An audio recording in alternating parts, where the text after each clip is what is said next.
सीमा हैदर पर लटकी तलवार, जाने पाकिस्तान वापस भेजने को लेकर क्या बोली नोएडा पुलिस। पहलगाम में हुए आतंकी हमले के बाद सरकार ने सार्क वीजा छूट की नीति के तहत पाकिस्तानी नागरिकों को दी जा रही सुविधा समाप्त कर दी है। इसी के साथ पाकिस्तानी नागरिकों को देश छोड़ना पड़ रहा है। अवैध तरीके से भारत आई सीमा हैदर को लेकर नोएडा पुलिस का कहना है कि केंद्र सरकार ने आदेश मिलने पर आगे की कार्रवाई की जाएगी। पाकिस्तान की सीमा हैदर मई 2023 में नेपाल के रास्ते अवैध रूप से अपने 4 बच्चों के साथ भारत आई थी। उन्होंने सचिन मीना के साथ हिंदू रीति रिवाज से शादी भी की। हाल ही में दोनों को एक बच्चा भी हुआ है। जानकारों के मुताबिक सीमा पर कोई सीधा असर नहीं होगा, क्योंकि सीमा वीजा के जरिए भारत नहीं आई थी। उनके खिलाफ मामला अदालत में विचाराधीन है। एडिशनल डीसीपी ग्रेनो सुधीर कुमार का कहना है कि सीमा को लेकर कोई आदेश नहीं है, आदेश के बाद कार्रवाई की जाएगी।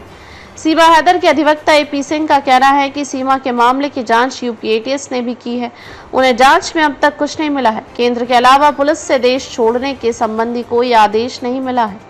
सीमा हैदर ने प्रधानमंत्री नरेंद्र मोदी और उत्तर प्रदेश के मुख्यमंत्री योगी आदित्यनाथ से उसे भारत में रहने देने की गुहार लगाई है।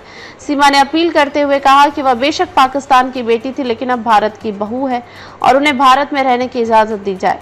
सोशल मीडिया प्लेटफॉर्म पर शेयर किए जा रहे एक वीडियो में सीमा हैदर ने यह बातें कही हैं। सीमा हैदर ने एक वीडियो में कहा, मैं पाकिस्तान नहीं जाना चाहती। मैं मोदी जी और योगी जी से अपील करती हूँ कि मैं अब उनकी शरण में हूँ। मैं पाकिस्तान की बेटी थी, लेकिन अब मैं भारत की बहू हूँ। मुझे यहीं रहने दीजिए। हैदर का दावा है कि सचिन मीना से शादी के बाद उसने हिंदू धर्म अपना लिया है। देशव्यापी विरोध के बावजूद सीमा हैदर के वकील एपी सिंह को उम्मीद है कि उन्हें भारत में रहने की अनुमति दी जाएगी। एपी सिंह ने दावा किया है कि वह पाकिस्तानी नागरिक नहीं है। अधिवक्ता एपी सिंह ने कहा, सीमा अब पाकिस्तानी नागरिक नहीं है। उसने ग्रेटर नोएडा निवासी सचिन मीना से विवाह किया और हाल ही में उनकी बेटी भारती मीना को जन्म दिया। उसकी नागरिकता अब उसके भारतीय पति से जुड़ी हुई है और इसलिए केंद्र का निर्देश उस पर लागू नहीं होना चाहिए। सीमा हैदर के वकील एपी सिंह ने कहा कि पहलगाम हमले की जानकारी होने पर सीमा बहुत परेशान और दुखी है। हम सभी इस हमले की कड़ी निंदा करते हैं। उन्होंने कहा कि सीमा पाकिस्तान से सनातन धर्म ग्रहण करके नेपाल पहुंची।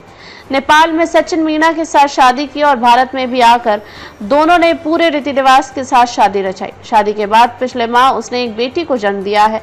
भारत सरकार ने सार्क वीजा निलंबित करने का जो निर्णय लिया है वह तारीफ के काबिल है। यह आतंकवाद के खिलाफ निर्णय है। आतंकी हमले के बाद सीमा को पाकिस्तान भेजने की मांग तेज। पहलगाम में आतंकी हमले में 26 पर्यटकों की मौत के बाद भारत सरकार ने पाकिस्तान के खिलाफ एक और बड़ा फैसला लेते हुए सार्क वीजा छूट की नीति के तहत पाकिस्तानी नागरिकों को दी जा रही सुविधा समाप्त कर दी है। इस निर्णय के अनुसार अब पाकिस्तानी नागरिक इस छूट के अंतर्गत भारत की यात्रा नहीं कर सकेंगे। वहीं जो पाकिस्तानी नागरिक पहले से इस सुविधा के तहत भारत में मौजूद हैं, उन्हें 1 सप्ताह के भीतर देश छोड़ने का आदेश दिया गया है, जिसके बाद सीमा हैदर को वापस पाकिस्तान भेजने की मांग की जा रही है। बता दें कि सीमा हैदर की कहानी सोशल मीडिया से लेकर समाचार चैनलों तक में पहले भी सुर्खियों में रह चुकी है। वह ऑनलाइन गेम पबजी के जरिए ग्रेटर नोएडा के रहने वाले सचिन मीना से जुड़ी और दोनों के बीच प्रेम संबंध बन गया। इसके बाद सीमा अपने 4 बच्चों के साथ नेपाल के रास्ते भारत आ गई। अब वह सचिन के साथ नोएडा में रह रही है और हाल ही में दोनों को एक बच्चा भी हुआ है।